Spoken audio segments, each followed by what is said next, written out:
The starship Aurorus, a glistening marvel of alien engineering, floated motionless in orbit above Earth. Its metallic surface shimmered in hues no human eye could truly comprehend, pulsing faintly with an alien rhythm. Inside, a delegation of the Galactic Concord, a coalition of interstellar civilizations dedicated to peace and cooperation, sat around a circular table of hovering light. They had come to Earth with noble intentions. For centuries, the Concord had scouted potential members among the stars, seeking species that demonstrated intelligence, cooperation, and a desire for peaceful coexistence. Humanity was a peculiar case. Technologically primitive by galactic standards, they had nevertheless achieved rapid advancements in science and industry. Their broadcasts, a cacophony of music, dramas, and peculiar shows about cooking competitions, had intrigued the Concord. Humans seemed innocuous. As the leader of the delegation, Ambassador Thillen of the Threxel, a towering, crystalline species with fractal limbs, gazed at the humans across the table, his crystalline voice hummed with polite curiosity. "Your species fascinates us," Thillen began, addressing the three human representatives. "Despite your erratic behavior, we see potential in humanity to join the Concord. You display remarkable creativity, adaptability, and resilience. Yet we also observe your history of conflict. We wish to understand." Colonel Alan Royce, the military liaison, leaned back in his chair and exchanged glances with his two companions, Dr. Eliza Moran, a xenobiologist, and Ambassador Catherine Liu, the diplomat leading the human delegation. Royce, a broad-shouldered man with sharp blue eyes and a perpetually stern expression, was here more for security than diplomacy. Still, something about the alien's line of questioning piqued his interest. "We're honored by your interest," Liu said smoothly, her diplomatic instincts kicking in. "Humanity, like any species, has a complex history. Our conflicts are regrettable, but they have also shaped who we are today." Thillen's fractal appendages shifted, a sign of contemplation. "Regrettable, yes. Yet puzzling. Your species is unique in its capacity for violence. Many in the Concord believe it to be a hindrance to your ascension. Others see it as a potential asset." Royce raised an eyebrow at that but said nothing. A new voice joined the conversation, low and resonant. It belonged to Captain Xerxes, a towering Valoran whose features resembled a bioluminescent cephalopod.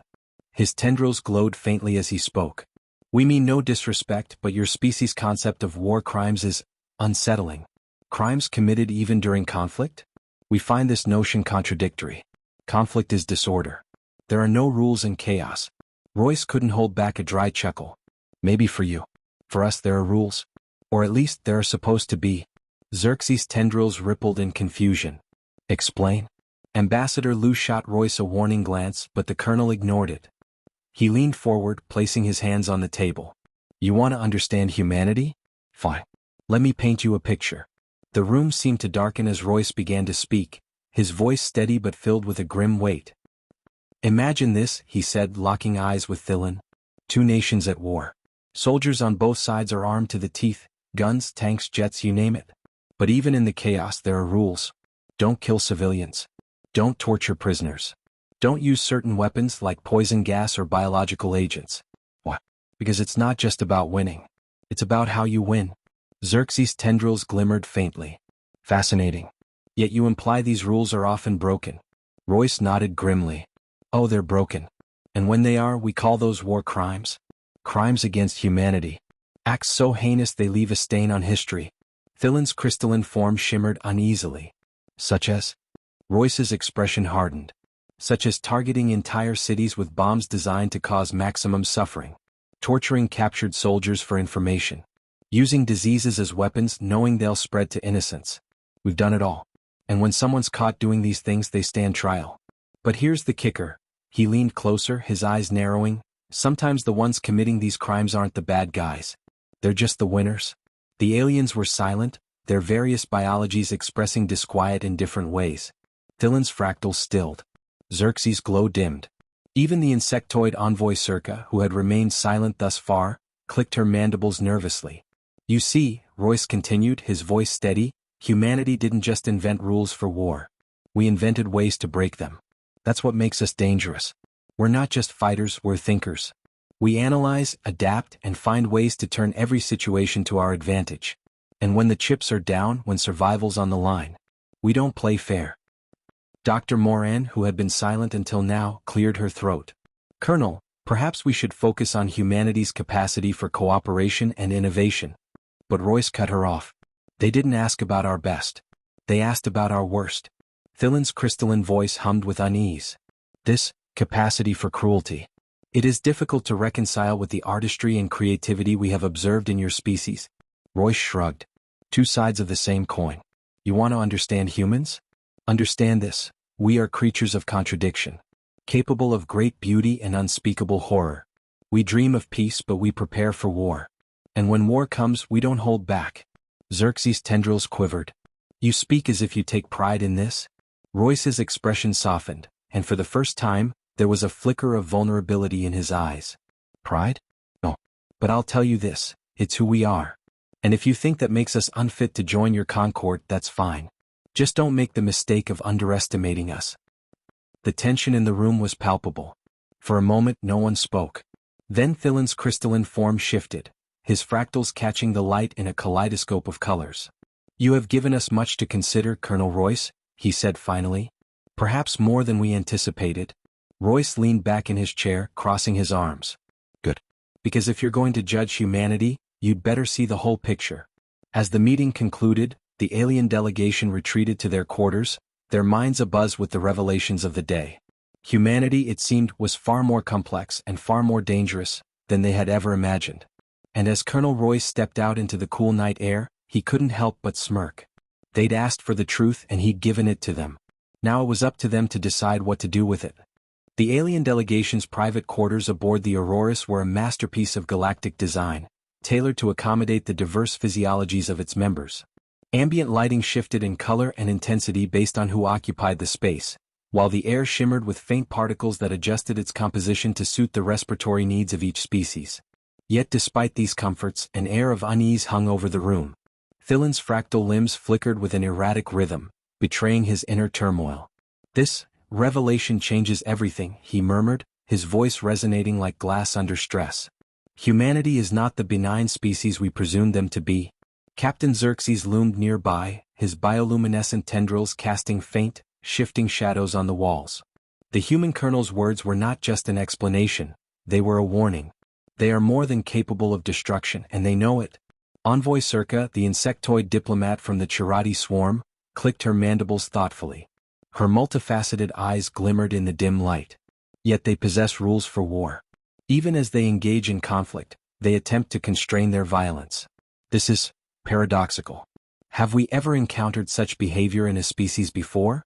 Xerxes' tendrils undulated. No. Most species that ascend to the interstellar stage leave such barbarism behind.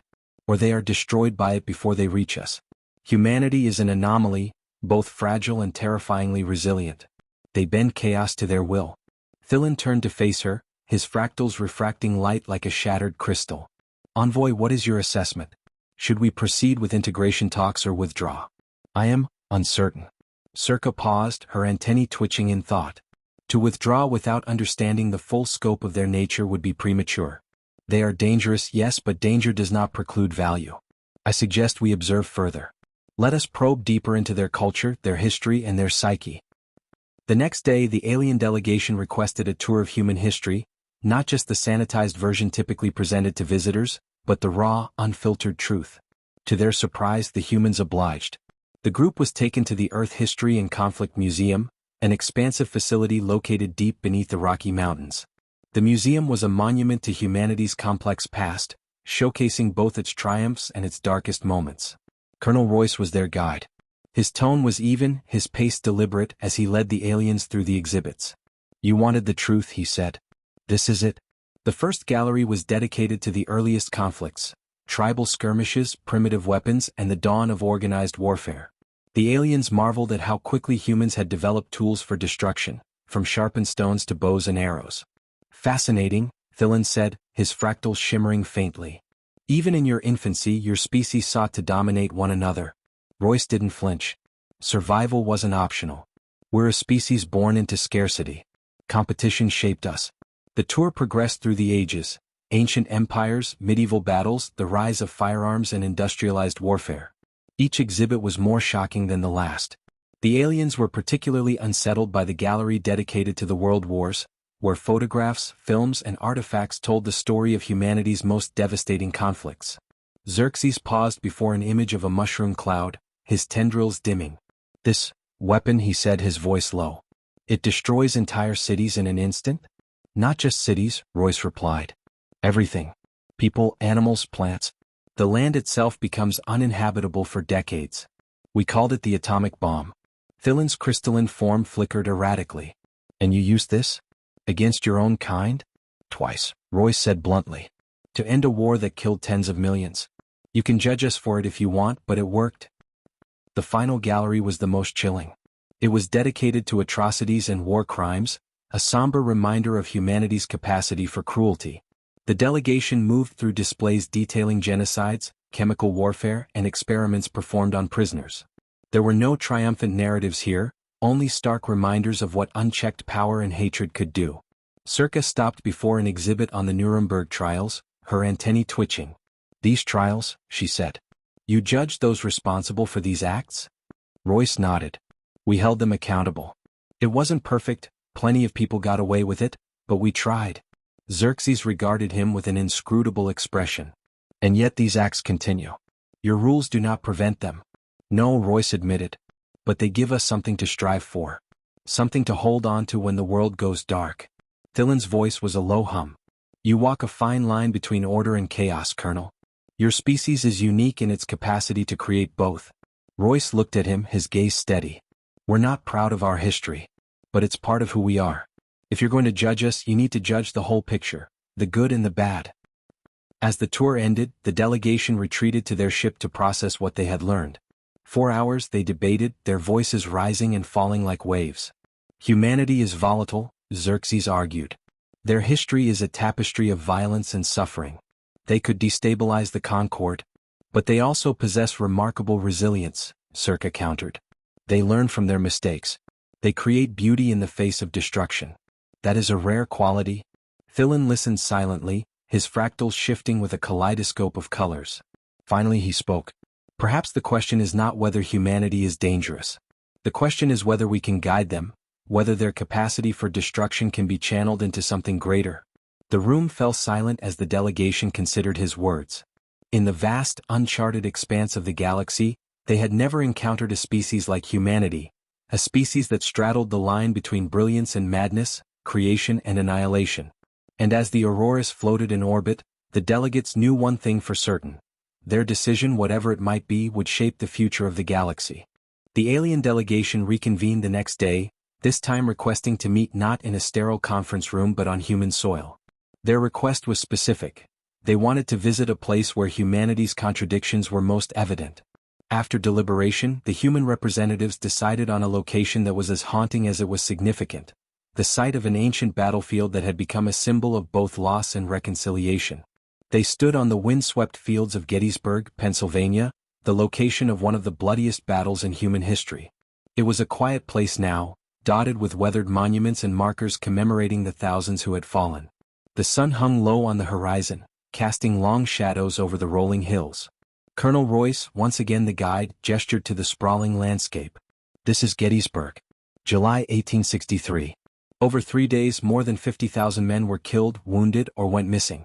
It was a turning point in our Civil War, a war fought over the survival of a nation and the morality of slavery." Thillen's fractals shimmered in muted hues as he surveyed the field. 50,000 casualties in 3 days? Such loss is incomprehensible. "It was hell," Royce replied bluntly. "Brother against brother. Families torn apart. But out of that carnage came something greater, a commitment to unity, to rebuild. Gettysburg is where we started to understand that some things are worth the sacrifice." Captain Xerxes floated closer to one of the monuments, his bioluminescent tendrils brushing lightly against its surface. "Your species fights not only for survival but for ideals. This is rare among the civilizations we've encountered. Yet those same ideals often lead you to war." Royce sighed, glancing at the horizon. "Ideals are tricky things. They inspire greatness, but they can also blind us. That's why our history is so full of contradictions. We fight for freedom, but we've enslaved others. We preach peace, but we prepare for war. And sometimes, we destroy the very things we claim to protect." The group moved to a small visitor center where holographic projections of the battle came to life. Soldiers in faded uniforms marched across ghostly fields, cannons roared, and the cries of the wounded echoed faintly in the air. The aliens watched in silence, their various features betraying a mix of fascination and discomfort. "Why do you preserve these memories?" Circa asked, her mandibles clicking softly. "Would it not be easier to forget such horrors?" Dr. Moran, who had accompanied the group, spoke for the first time that day. "We remember because we have to. Forgetting would mean risking the same mistakes. These places, these stories, they're warnings as much as they are lessons." Thillen turned to her, his crystalline voice resonating with curiosity. "And yet, despite these warnings, your species continues to wage war. How do you reconcile this?" Moran hesitated, searching for the right words. "Because we're flawed. But we're also hopeful. Every generation hopes to be better than the last. We teach these lessons not because we've perfected peace, but because we're still trying." The tour ended at a small graveyard where rows of headstones stretched out in neat lines. Royce knelt beside one of the markers, brushing away the snow that had settled on its surface. He stared at the name etched into the stone, a name he didn't know but one he respected nonetheless. "Here lies a soldier who fought for what he believed was right," Royce said quietly, rising to his feet. "That's the thing about war. It's not always about who's good or bad. It's about what people are willing to die for. And sometimes what they're willing to kill for." Thillen regarded him with a crystalline hum. "Do you believe humanity will ever leave war behind?" Royce met the alien's gaze, his expression unreadable. "I don't know. But I do know this, when humanity fights it's because we care. About our families, our homes, our future. That's what makes us dangerous. And that's what makes us worth saving." That night, back aboard the Auroras, the alien delegation gathered to review their findings. The room was tense, the weight of their discussions pressing heavily on everyone present. "We have seen the depths of their violence," Xerxes said, his tendrils rippling with unease. "Yet we have also seen their capacity for reflection, for growth. They are a species in flux, teetering between destruction and enlightenment." Circa clicked her mandibles thoughtfully. "They remind me of the early days of my own species. We were once warriors, bound by instinct and survival. It took us centuries to transcend those urges. Perhaps humanity is on a similar path." Thillen's fractals shimmered with shifting colors, a kaleidoscope of emotion. But can they be trusted? Their unpredictability, their ingenuity, it could make them a threat to the Concord. Or an ally, Circa countered. "Think of what they could achieve with guidance. With purpose." The room fell silent as Thillen considered her words. Finally he spoke. "Perhaps the question is not whether humanity is ready to join us, but whether we are ready to accept them. They are unlike any species we have encountered, capable of both great beauty and unspeakable horror. To turn them away would be to ignore their potential. But to embrace them, that would be a gamble." As the delegation prepared for their final meeting with the human representatives, a sense of unease lingered in the air. They had come to Earth expecting to find a species that was naive, perhaps even harmless. Instead, they had discovered a people forged in conflict, driven by contradictions and haunted by their own potential. Humanity was not what they had expected. And that terrified them. The final meeting between the alien delegation and the representatives of humanity took place aboard the Auroras. The ship's observation chamber had been chosen for its panoramic view of Earth, a luminous blue marble suspended in the infinite black of space. It was a deliberate choice, a reminder of humanity's smallness in the grand scale of the universe. Colonel Royce, flanked by Dr. Moran and a few other human diplomats, stood on one side of the chamber. On the other side, Thillen, Circa, and Captain Xerxes formed the alien delegation. The tension was palpable, a weight pressing down on everyone in the room. Thillen stepped forward, his fractal limbs shimmering with a mix of resolve and uncertainty. "Humanity, we have seen your world, your history, and your nature. You are unlike any species we have encountered. You possess a capacity for destruction that rivals the most dangerous civilizations in our records. And yet, you also possess something rare, a relentless drive to overcome, to improve, to build a better future." Royce's gaze didn't waver. "We're not perfect. We've made more mistakes than we can count. But we've learned from them. And we're still learning." Circa clicked her mandibles, her multifaceted eyes reflecting the Earth below. "That is what makes you unique. Most species that ascend to interstellar prominence have already reached a state of equilibrium. Violence, competition, and chaos have been left behind. But you are still evolving. You stand on the precipice, caught between brilliance and ruin." Xerxes spoke next, his bioluminescent tendrils dimming as he chose his words carefully. We debated long into the night about whether your species could be trusted. Some argued that your unpredictability, your ingenuity in warfare, made you too dangerous to include in the Concord. Royce raised an eyebrow. And what did you decide? Thillen's fractals pulsed with a deep, steady rhythm. We decided that turning you away would be a mistake. To reject humanity would be to reject potential. Your kind could bring new perspectives, new ideas, and yes, even new challenges to the Concord. But your capacity for growth, for redemption, it is something we cannot ignore. Royce nodded, his expression calm but guarded. So what does that mean? Are you letting us in or not? Circa stepped forward, her voice clicking softly but firmly. Humanity will be granted provisional membership in the Galactic Concord. This is not a decision we make lightly. There will be conditions, safeguards to ensure that your species does not destabilize the balance we have worked so hard to maintain. But you will have a voice, a chance to prove yourselves. The human delegation exchanged glances, a mix of relief and determination washing over them. Dr. Moran spoke up, her tone careful. We understand the weight of this decision, and we won't take it for granted. Humanity has spent centuries fighting to find its place in the universe. Now that we're here, we'll do everything we can to earn your trust. Thillen regarded her with a crystalline hum. See that you do. The Concord will watch closely. Your species is capable of great things, but it is also capable of great destruction. The path you choose will determine your place in the galaxy. Royce stepped forward, his gaze locking with Thillen's. We've walked paths like this before, paths full of danger, uncertainty, and opportunity. We've made mistakes, but we've also risen above them. We're ready to do it again. And this time we'll do it with the galaxy watching. Thillen's fractals shimmered with faint hope. Then let this be the beginning of something new. For all of us. The meeting ended with the signing of an agreement, a ceremonial act that would mark humanity's first steps into the greater galactic community. As the alien delegation prepared to leave Earth, Thillen lingered by one of the observation windows, gazing down at the planet below. Circa joined him, her antennae twitching. Do you think they'll succeed? Thillen's fractals pulsed faintly. I don't know. Humanity is a species of contradictions, capable of both unimaginable destruction and boundless creativity. If they can balance those forces, they may become one of the greatest allies the Concord has ever known. Circa tilted her head, her multifaceted eyes glinting. And if they cannot? Thillen's colors dimmed. Then they will be the architects of their own undoing. But I believe in their potential. They've earned that much. As the Auroras departed Earth's orbit, humanity's representatives gathered on the surface below, watching as the alien ship faded into the stars. For the first time in history, humanity was no longer alone. And for the first time, the galaxy had placed its hopes and fears in the hands of a species that had never stopped fighting to prove it belonged.